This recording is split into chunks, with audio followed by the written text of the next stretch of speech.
L'angoisse et le vertige de liberté. Søren Aebi Kierkegaard, né le 5 mai 1813, et mort le 11 novembre 1855 à Copenhague, est un écrivain, poète, théologien, et philosophe danois, dont l'œuvre est considérée comme une première forme de l'existentialisme. On peut comparer l'angoisse au vertige.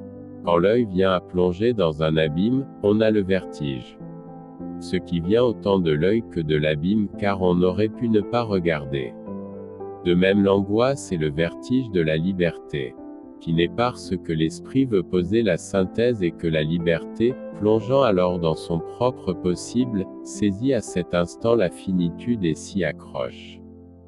Pour Kierkegaard, l'anxiété, la peur ou l'angoisse, est une peur non focalisée.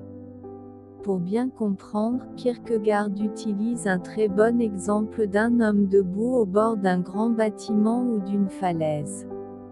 Lorsque cet homme regarde par-dessus du bord, il éprouve une peur concentrée de tomber, mais en même temps, l'homme ressent une impulsion terrifiante de se jeter intentionnellement du bord.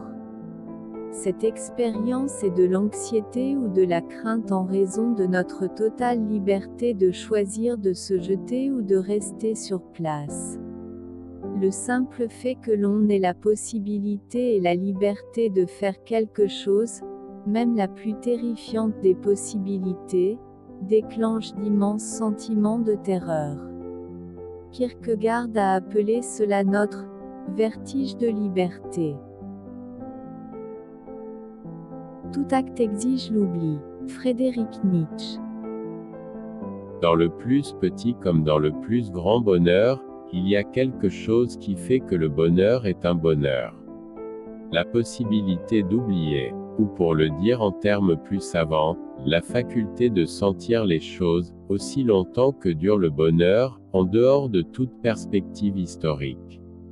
L'homme qui est incapable de s'asseoir au seuil de l'instant en oubliant tous les événements du passé, celui qui ne peut pas, sans vertige et sans peur, se dresser un instant tout debout, comme une victoire, ne saura jamais ce qu'est un bonheur.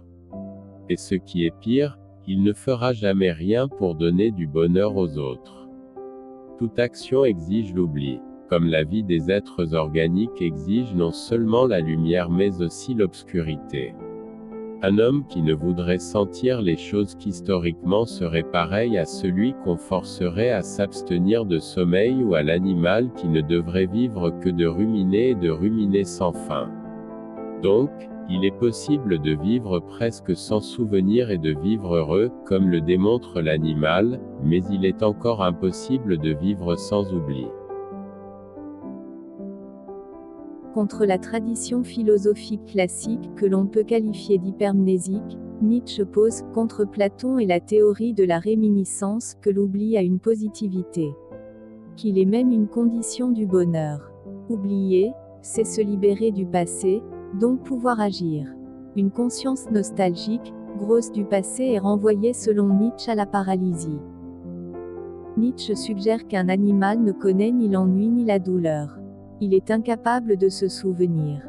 Cet exemple tend à montrer que l'oubli n'est pas une simple perte de souvenir, mais un acte actif portant en lui une puissance de libération. Nietzsche affirme que le rapport au passé doit être équilibré, véritable tri sélectif. L'oubli doit rationaliser notre relation au passé, laissant de côté tout ce qui peut troubler la paix du moment. Voilà, je le répète. Le rôle de la faculté active d'oubli, une sorte de gardienne, de surveillante chargée de maintenir l'ordre psychique, la tranquillité, l'étiquette. On en conclura immédiatement que nul bonheur, nulle sérénité, nulle espérance, nulle fierté, nulle jouissance de l'instant présent ne pourrait exister sans faculté d'oubli. Nietzsche, Généalogie de la morale.